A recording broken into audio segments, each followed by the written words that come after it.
შვედეთის ჩრდილო-აღმოსავლეთით მდებარე ქალაქ ლულეოში ბრძმედებში ფოლადის ისე ჩამოასხამენ, რომ ატმოსფეროში ნახშირორჟანგი აღარ გაიფრქვევა. ფოლადის წარმოება, როგორც წესი, ძალიან აბინძურებს გარემოს და კოლოსალურ პრობლემას ქმნის. ამ ფოლადის საწარმოს ენერგეტიკული გარდამავალი პერიოდის დასაფინანსებლად 4,5 მილიარდი ევროა საჭირო და ეს პროცესი უკვე დაიწყო. დღეს ლულეოში მდებარე ჩვენს კომპანიაში ჩვეულებრივი ფოლადის ჩამოსასხმელი ბრძმედი გვაქვს.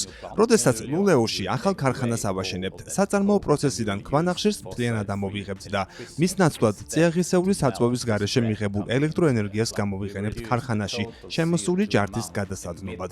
შვედეთში ატმოსფეროში გაფრქვეული CO2-ის მთლიან მოცულობას 7%-ით შევამცირებთ.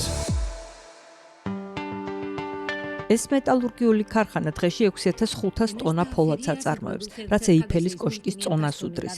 2029 წლიდან ახალი კომპაქტური ფოლადის ქარხანა კიდევ უფრო მეტ ფოლადს ჩამოასხამს, ისე რომ წიაღისეულ საწვავს აღარ გამოიყენებს ელექტროენერგიის მისაღებად. ამის გამო საწარმოს ტექნოლოგიური პრობლემის გადაჭრას მოუწევს და სტრატეგიულისაც. მუშახელი უნდა გადაამზადოს, რათა ახალი ტექნოლოგია აითვისონ. დღეიდან სანამ ახალ ქარხანას არ ავამოქმედებთ, როგორმე 1100 თანამშრომელი უნდა გადავამზადოთ.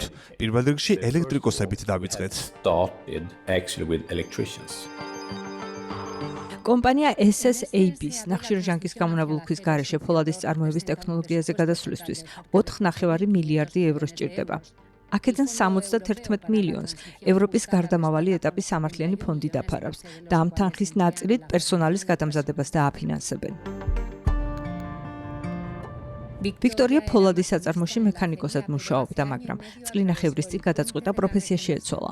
მან ელექტრიკოსის შეგირდად გადასვლა ითხოვა და აიყვანეს კიდეც იმ 10-კაციან ჯგუფში, რომლის წევრებიც 60 კანდიდატს შორის აარჩიეს. გადამზადება, რომელიც 7 თვე გაგრძელდა, მოიცავდა როგორც თეორიულ, ისე პრაქტიკულ სწავლებას.